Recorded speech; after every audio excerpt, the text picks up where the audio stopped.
Kung kagaya mo ako na naghahanap din ng budget-friendly na ulam, ay di try mo ito at baka naman mas pasok ito sa panlasa mo. Ito nga palang lulutuin ko ay sinadjust lamang ng pinsan ko, kaya naman by di at akin na nga ang lulutuin.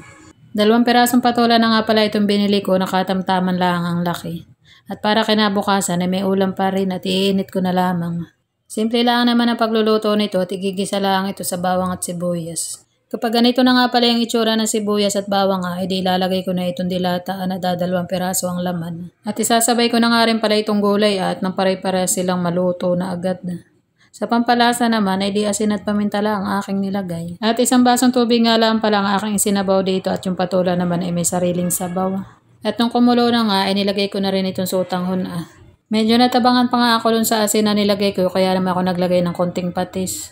Naglagay nga rin pala ako ng kaunting tubig pa at wala na itong sabaw ay ako'y wala nang maisabaw dun sa kanin. Maraming salamat sa panonood.